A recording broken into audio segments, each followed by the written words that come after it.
दोस्तों, श्री शिवाय नमस्तुभ्यम। हर हर महादेव। सभी से निवेदन है कि कमेंट में जय मां लक्ष्मी जरूर लिख दें। मित्रों, तुलसी के पास दिया जलाने से क्या फल मिलता है? एक बार माता लक्ष्मी भगवान विष्णु से पूछती हैं, हे स्वामी, तुलसी के पास दीपक जलाने का क्या महत्व है और रोज शाम को तुलसी के पास दीपक क्यों जलाया जाता है? इससे मनुष्य को कौन सा फल प्राप्त होता है? तुलसी के पास दीपक जलाने की विधि क्या है तथा दीपक जलाते समय कौन से मंत्र का उच्चारण करना चाहिए? कृपया आप मुझे विस्तार से बताइए। तब भगवान विष्णु कहते हैं, हे देवी, आज आपने समस्त मानव जाति के कल्याण के लिए बहुत ही महत्वपूर्ण प्रश्न किया है। आपके इस प्रश्न का उत्तर देने से पूर्व मैं आपको एक प्राचीन कथा सुनाता हूं, जिससे आपको सभी प्रश्नों के उत्तर मिल जाएंगे। इसलिए आप इस कथा को ध्यानपूर्वक सुनिए। इस कथा को ध्यान से पूरा सुनने मात्र से ही मनुष्य को 100 वर्षों तक तुलसी के पास दीपक जलाने का पुण्य प्राप्त होता है। फिर माता लक्ष्मी कहती हैं, हे स्वामी, मैं इस कथा को सुनने के लिए उत्सुक हूं। कृपया आप इस कथा को सुनाना प्रारंभ कीजिए। तब भगवान विष्णु माता लक्ष्मी को वह कथा सुनाने लगते हैं। हे देवी, पूर्वकाल की बात है। दक्षिण दिशा में तुंगभद्रा नाम की एक बहुत बड़ी नदी है। इस नदी के किनारे पर हरिहरपुर नाम का एक अत्यंत सुंदर नगर बसा हुआ था। उसी नगर में काशी नाम के एक ब्राह्मण निवास करते थे। वे अत्यंत गुणवान, चरित्रवान, धर्म कार्य करने वाले तथा वेदों के मार्ग पर चलने वाले थे। उन्होंने समस्त शास्त्र का अध्ययन किया हुआ था। उस ब्राह्मण की एक पत्नी थी, जिसे लोग दुराचार कहकर पुकारते थे, क्योंकि उसके कर्म ही उसके नाम के अनुसार थे। वह सदैव ही अपने पति को अपमानित करती थी। वह अपने पति के लिए कुवाच्य कहती थी, पति को भयंकर दुख देती थी, पति के लिए कभी भोजन नहीं बनाती थी। उसने अपने पति के साथ कभी शयन नहीं किया, कभी उसके साथ प्रेम से व्यवहार नहीं किया। पति के मित्र परिवार के लोग घर पर आते तो वह स्त्री उनको अपमानित करके भगा दिया करती थी और स्वयं काम भाव से उन्मत्त होकर निरंतर अन्य व्यभिचार स्त्रियों के साथ घूमा करती थी। उसका मन पति को छोड़कर पराये पुरुषों में लगा रहता था। उसने कभी अपने पति से प्रेम से बात नहीं की, किंतु पराये पुरुषों के संग बैठकर बातें करती थी।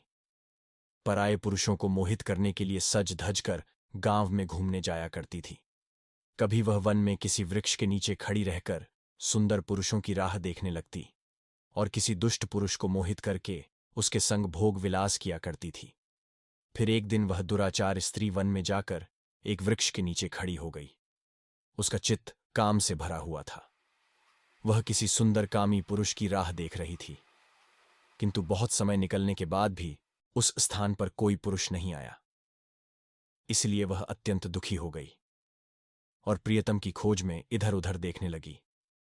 उस दिन उसका सारा परिश्रम व्यर्थ हो गया। वहां पर खड़ी होकर वह नाना प्रकार की बातें कहकर विलाप करने लगी। हाय हाय, आज तो इस मार्ग से कोई भी सुंदर पुरुष नहीं आया। अब मैं कैसे अपने काम वासना को शांत करूं? आज की रात कैसे बीतेगी? वह जोर जोर से विलाप करने लगी। उस जंगल में एक भयानक बाघ निवास करता था। उस पापिनी स्त्री की आवाज सुनकर वह जाग गया और उछलकर उस स्त्री का भक्षण करने के लिए उसके पास आ गया। उस भयंकर बाघ को देखकर उस स्त्री के पसीने छूटने लगे। वह भय से थर थर कांपने लगी। वह स्त्री कुछ करती, इतने में ही उस बाघ ने अपने पंजे से उसे घायल कर दिया और वह स्त्री जमीन पर गिर पड़ी। जमीन पर गिरते ही वह स्त्री चिल्लाते हुए बोली, अरे बाघ, तू किस लिए यहां पर आया है? मुझे क्यों मार रहे हो? मैं यहां पर अपने प्रियतम को खोज रही हूं। तुम मुझे छोड़ दो। मेरा भक्षण करके तुझे क्या मिलेगा? उस स्त्री की यह बात सुनकर वह भयानक बाघ क्षण भर के लिए रुक गया और हंसते हुए बोलने लगा, हे दुष्ट, आज विधाता ने तुझे मेरा ग्रास नियुक्त किया है। तुझ जैसी पापिनी स्त्रियों का भक्षण करना ही मेरा काम है। तभी तुझे इस शरीर से मुक्ति मिलेगी। वह स्त्री कहने लगी, हे बाघ, तुम कौन हो? मुझे सच सच बताओ। तुम्हें किस कारण से बाघ की योनि में जन्म लेना पड़ा और तुम मुझ जैसी स्त्रियों का भक्षण क्यों करते हो? पहले मुझे सारी बात बताओ और फिर मेरा भक्षण करो। फिर बाघ कहने लगता है, हे पापिनी, मैं तुझे मेरे पूर्व जन्म का वृतांत सुनाता हूं। किस कारण से मुझे बाघ बनना पड़ा। पूर्व काल में दक्षिण देश में एक नदी थी। उस नदी के तट पर एक नगरी बसी हुई थी। उस नगरी में मैं निवास करता था। मैं एक ब्राह्मण का पुत्र था और नदी किनारे बैठकर यज्ञ आदि कार्य किया करता था। मैंने उस जन्म में अनेक पापियों के लिए यज्ञ किया। उन पापियों के घर का भोजन किया। मैंने धन के लोभ से अनेक पापियों के लिए कार्य किया। जिन वस्तुओं का दान ब्राह्मण को नहीं लेना चाहिए, उन वस्तुओं का दान भी मैंने ग्रहण किया और दूसरों से धन लेता था, लेकिन कभी वापस नहीं करता था। इस प्रकार से पाप करते हुए मुझे बहुत साल बीत गए और मैं बूढ़ा हो गया। मेरे बाल सफेद हो गए, आंखें सूज गईं, मुंह के सारे दांत गिर गए, लेकिन फिर भी मेरी दान लेने की आदत नहीं छूटी और मैं पाप करता गया।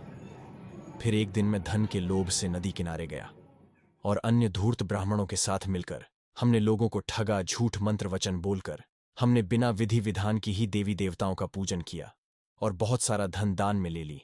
फिर उसी स्थान पर एक बीमार कुत्ते ने मेरे पैर में काट लिया और मैं मूर्छित होकर गिर पड़ा। उसी क्षण मेरे प्राण चले गए। फिर यम के दूत उस स्थान पर प्रकट हुए और मुझे पकड़कर यमपुरी ले गए। वहां पर यमराज ने चित्रगुप्त से मेरे कर्मों का लेखा जोखा निकालने के लिए कहा। फिर चित्रगुप्त कहने लगे, हे धर्मराज, इस ब्राह्मण ने घोर पाप किए हैं।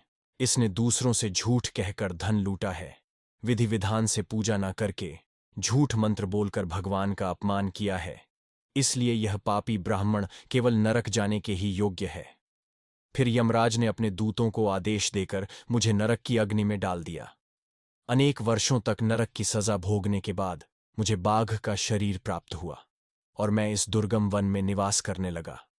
मैं अपने पूर्व जन्म के पापों को याद करके कभी महात्मा साधु पुरुष सती स्त्रियों का भक्षण नहीं करता हूं। मैं केवल पापी दुराचारी तथा कुल्टा स्त्रियों का ही भक्षण करता हूं, ताकि मुझे पाप से मुक्ति मिल जाए।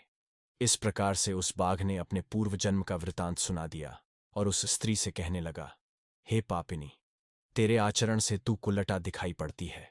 अपने पति को छोड़कर तू इस वन में अन्य पुरुष के साथ भोग विलास करने के लिए आई है, इसलिए आज तू मेरा ग्रास अवश्य बनेगी। इतना कहकर उस बाघ ने अपने तीक्ष्ण नाखून से उस पापी स्त्री के टुकड़े टुकड़े करके उसे खा लिया। फिर उस स्थान पर यम के दूत प्रकट हुए और उस पापिनी स्त्री को उठाकर यमपुरी ले गए। वहां पर उसे यमराज के सामने खड़ा किया गया। फिर चित्रगुप्त ने उस स्त्री का लेखा जोखा निकालते हुए यमराज से कहने लगे, हे धर्मराज, यह स्त्री तो अत्यंत पापिनी है। इसने घोर पाप किए हैं। इसने व्यभिचार किया है। इसने अपने पति की कभी सेवा नहीं की। अपने पति को भूल कर पराए पुरुषों के संग भोग विलास किया करती थी। उसके पाप को सुनकर यमराज ने उस स्त्री को अग्नि से भरे हुए कुंडों में डालने का आदेश दिया। अनेक वर्षों तक उसे उस कुंड में पकाया गया, फिर उसे निकालकर दूसरे नरक में डाल दिया गया। इस प्रकार से उसे अनेक वर्षों तक अलग अलग नरकों डालने के बाद वह महापाप स्त्री पुनः पृथ्वी लोक पर आकर चांडाल के रूप में उत्पन्न हुई। चांडाल के घर में जन्म लेकर वह फिर से अनेक पाप करने लगी, व्यभिचार करने लगी, अनेक पापी पुरुषों के संग विहार करने लगी। कुछ समय बाद पूर्व जन्म के पापों के कारण उसे कोर का रोग हो गया और वह भयानक पीड़ा सहन करने लगी। उसका अंग अंग जलने लगा, उसके नेत्रों में पीड़ा होने लगी। इस दुख को सहन करती हुई वह दिन बीतने लगी। फिर एक दिन वह तीर्थ में स्नान करने के उद्देश्य से अनंतपुरा में मेन चली गई। वहां पर वह एक आश्रम के बाहर निवास करने लगी। वहां उस आश्रम में एक तुलसी का पौधा था। अन्य स्त्रियों को वहां पर तुलसी के पास दीपक जलाते हुए देखकर उस पापी स्त्री ने भी वही किया। उसने तुलसी के पौधे के पास एक दीपक जला दिया। फिर उसी रात हृदयघात से उसकी मृत्यु हो गई और यमराज के दूत उसे ले जाने के लिए वहां पर प्रकट हुए। जैसे ही यम की दूत उस पापी स्त्री को पाश में बांधकर ले जाने लगे, तभी भगवान विष्णु के दो पार्षद उस स्थान पर प्रकट हुए और उन्होंने उन दोनों को रोक लिया और कहने लगे, हे दूतों, इस स्त्री को तुम छोड़ दो। यह स्त्री नरक जाने के योग्य नहीं है। तुम किसके आदेश से ऐसा अधर्म कर रहे हो? फिर यम के दूत कहने लगे, हे पार्षदों, हम यमराज के आदेश से इस पापी स्त्री को उठाकर ले जा रहे हैं, किंतु आप हमें किस कारण से रोक रहे हैं? यह श्री अत्यंत पापी है, इसे नरक में ले जाने की आज्ञा मिली है। फिर पार्षद कहने लगे, हे दूतों, यह श्री तो विष्णु भक्त है, यह नरक जाने योग्य नहीं है। इसने शाम को तुलसी के पास दीपक जला है, इसी कारण से इसके समस्त पाप नष्ट हो गए हैं, इसलिए अब यह नरक जाने के योग्य नहीं है। यह स्वर्ग जाने की अधिकारी बन चुकी है। पार्षदों की बात सुनकर यमदूतों ने उस स्त्री को उस स्थान पर छोड़ दिया और यमलोक लौट गए। वहां जाकर उन्होंने यमराज को सारा वृतांत सुना दिया। फिर भगवान विष्णु के पार्षद उस स्त्री को दिव्य विमान में बिठाकर स्वर्गलोक ले गए। भगवान विष्णु कहते हैं, हे देवी, इस प्रकार से तुलसी के पास केवल दीपक जलाने मात्र से ही मनुष्य के सभी पाप नष्ट हो जाते हैं। जो स्त्री नित्य शाम को तुलसी के पास दीपक जलाती है वह सौभाग्यशाली बनती है।